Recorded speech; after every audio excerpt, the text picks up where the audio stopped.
Muy buenas, sean todos bienvenidos a este trabajo presentado por los alumnos Mar Strauss, Marlis Claro, Luis Manuel Andrade, José Gabriel Rodríguez y Carolina Cuello. Este trabajo hace parte de la asignatura Debates actuales en comunicación. Los análisis de las distintas teorías son regidos ya sea por el contexto, por el tipo de la teoría social, o por los procesos comunicativos empleados por cada una de las diferentes teorías desarrolladas. Si bien es cierto, las teorías ayudan a comprender los problemas de comunicación de masas que se da a lo largo del tiempo en una determinada sociedad. Teoría de la aguja hipodérmica. El principal elemento de la teoría hipodérmica es en efecto la presencia explícita de una teoría de la sociedad de masas, mientras que en su vertiente comunicativa opera complementariamente una teoría psicológica de la acción. A lo largo del tiempo, esta teoría ha sido implementada más que todo en lo que a propaganda se refiere, ya que era una manera de manejar a las personas de manera masiva, atrayendo así de una u otra forma que compraran la información que se les vendía cada vez que veían este tipo de programa. Podría describirse el modelo hipodérmico como una teoría de y sobre la propaganda. Este, en efecto, es el tema central respecto al universo de la media. Por otro lado, para nadie es un secreto que la teoría de la aguja hipodérmica trata como de inyectar cada información que las personas vean y así lograr que las élites manejen de una u otra manera la sociedad. La masa arrasa todo lo que es diferente, singular, individual, cualificado y seleccionado. De Ortega y Gasset, 1930. Es bueno conocer que pasar hacia las teorías sucesivas es producto de algunas líneas propias de la teoría hipodérmica. La postura sostenida por dicho modelo se puede sintetizar con la afirmación de que cada miembro del público de masas es personal y directamente atacada por el mensaje. Rindt, 1975. Algunos rasgos comunes caracterizan la estructura de las masas y su comportamiento. Es que están constituidas por una agregación homogénea de individuos que, en cuanto miembros, son sustancialmente iguales, no diferenciables, aunque procedan de ambientes distintos, heterogéneos y de todos los grupos sociales. Cada individuo es un átomo aislado que reacciona por separado a las órdenes y a las sugerencias de los medios de comunicación de masas monopolizados. Ritmill, 1963. El modelo comunicativo de la aguja hipodérmica se encarga de estudiar los comportamientos del ser humano con métodos de experimentación y de observación para así lograr tener unos mejores resultados al momento de hacer uso de la teoría y saber qué es lo que le gusta o no le gusta a la gente, para no cometer errores al momento de ponerlo en práctica. En pocas palabras, busca cuáles son las necesidades de las personas para luego, de manera indirecta, mandar a suplir esas necesidades. La investigación dedicada a estudiar el tipo de consumo que hace el público de las comunicaciones de masas se presenta, por tanto, desde el principio como un análisis conceptual más complejo que una simple averiguación cuantitativa. Es imposible escindir dicho aspecto de muchos otros emparentados con él, incluso el de los efectos. Para describir estos últimos, primero hay que saber quién sigue un determinado medio de comunicación y por qué. La corriente empírico-experimental conduce al abandono de la teoría hipodérmica paralelamente a los estudios empíricos sobre el terreno. Las adquisiciones de estos dos campos se hallan estrechamente vinculadas entre sí. Cabe mencionar además que estos estudios constituyen un sector autónomo de la comunication research que ha ido elaborando poco a poco su propia identidad sobre la base de su pertinencia psicológica.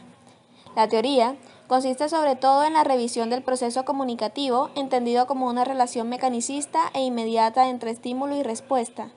Tiende a estudiar por un lado la eficacia óptima de la persuasión y por otro explica el fracaso entre comillas de los intentos de esta misma. La persuasión de los destinatarios es un objetivo posible siempre que la forma y la organización del mensaje sean adecuados a los factores personales que el destinatario activa en la interpretación del mismo mensaje. A pesar de que presenta una estructura lógica bastante similar al modelo mecanicista de la teoría hipodérmica, o sea, causa, efectos psicológicos que intervienen y respuesta, la corriente empírico-experimental tiene finalidades específicas y está planificada para obtenerlas. Además, su duración temporal es efectiva, su interés puede ser valorado, debe ser promovida por ciertas entidades de poder y sus argumentos deben ser vendidos al público para el que son nuevos, aunque se basan en esquemas compartidos de valores. En ese sentido, la corriente empírico-experimental redimensiona la capacidad indiscriminada de los medios de manipular al público. Según esta teoría, los medios pueden influir y ejercer persuasión. Esta última actúa a través de recorridos complicados, pero las comunicaciones de masa son quienes realmente la ejercen. Estudios empíricos sobre el terreno, efectos limitados. La perspectiva que caracteriza el comienzo de la investigación sociológica empírica sobre las comunicaciones de masa afecta globalmente a toda la media desde el punto de vista de su capacidad de influencia sobre el público. En el mismo interrogante general se halla ya presente la atención a la capacidad diferenciada de cada uno de los métodos para ejercer influencias específicas. El problema fundamental sigue siendo el de los efectos de los media, pero no ya en los mismos términos que las teorías precedentes. La etiqueta efectos limitados no indica solo una distinta valoración de la cantidad de efecto, sino también una configuración de la misma cualitativamente diferente. Se opone en este punto a la teoría hipodérmica. Esta asemeja el proceso de comunicación a la función que realiza una aguja hipodérmica. El mensaje que emiten los medios se queda en el cerebro de la sociedad sin que éste pueda remediarlo y cabe por asumir, sin capacidad crítica o selectiva, los mensajes que le llegan.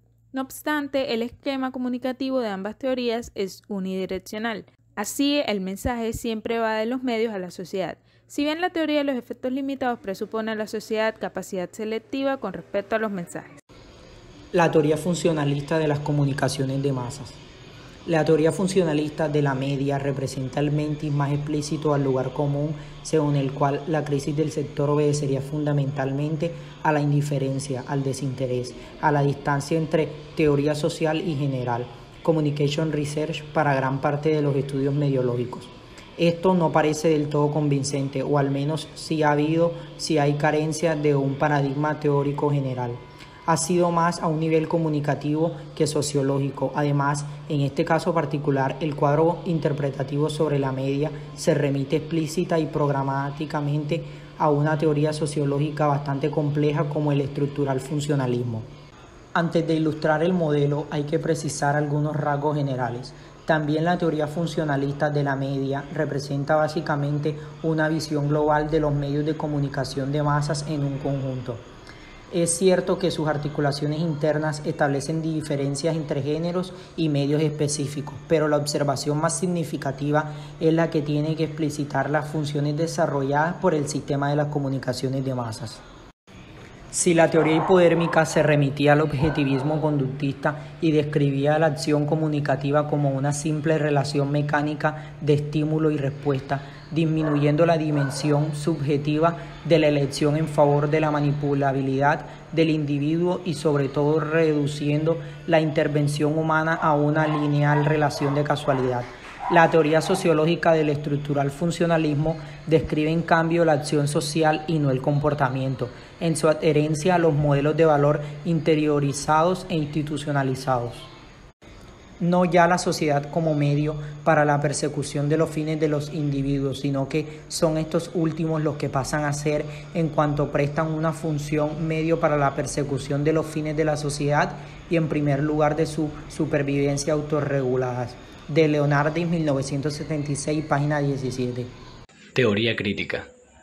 La identidad central de la teoría crítica se configura por un lado como la construcción analítica de los fenómenos que estudia y por otro lado como la capacidad de dirigir estos fenómenos a las fuerzas sociales que los determinan.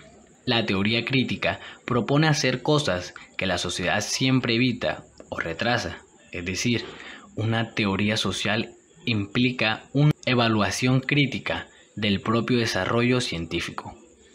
En los medios televisivos, la manipulación del público, entendido como una forma de dominación sobre sociedades altamente desarrolladas, perseguido y realizado por la industria cultural, se produce a través de efectos a nivel de información potencial.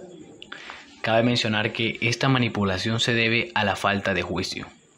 Un tema importante en el debate sobre la crisis de la investigación de los medios es el contraste entre la investigación administrativa y la teoría crítica. Después de explicar algunos aspectos básicos de la teoría crítica, vale la pena reproducir los contrastes problemáticos. Teoría culturológica. La teoría culturológica no se refiere directamente a los mass media, como tampoco a sus efectos sobre los destinatarios. El objeto de análisis programáticamente perseguido es la definición de la nueva forma de cultura de la sociedad contemporánea. La cultura de masas no se puede reducir a una serie de datos esenciales que la distingan de la cultura tradicional o humanista. Creo que debemos intentar ver lo que llamamos cultura de masas como un conjunto de cultura, civilización e historia. Morin, 1960, página 19. La cultura de masas forma un sistema cultural, la cual se va constituyendo en un conjunto ya sea de símbolos, valores, mitos e imágenes, referidos tanto a la vida práctica como a lo imaginario. Es la corriente más nueva y la que realmente se refiere a las masas. Se caracteriza porque cuando se aplica a un medio o género en particular, es capaz de adaptarse por sí misma a los distintos contextos sociales. Los contenidos esenciales de la cultura de masas son los de las necesidades privadas, afectivas como la felicidad y el amor, imaginarias como la aventura y la libertad, o materiales como el bienestar. Morin, 1962, página 161. La cultura de masas procura, en forma ficticia, todo lo que es eliminado sistemáticamente de la vida real, haciendo irreal una parte de la vida de los consumidores y acaban transformando a los consumidores en fantasmas. Teoría comunicativa. La teoría de la acción comunicativa se refiere a la interacción entre dos sujetos capaces de comunicarse lingüísticamente y de efectuar acciones para establecer una relación interpersonal. Según McQuail, en 1981, como las comunicaciones de masas son fundamentalmente un fenómeno colectivo, su significado S610 puede ser valorado en términos de un modelo de la sociedad y no recurriendo a un modelo de la acción social unitaria al que se parecen superficialmente y con el que existe una correspondencia terminológica.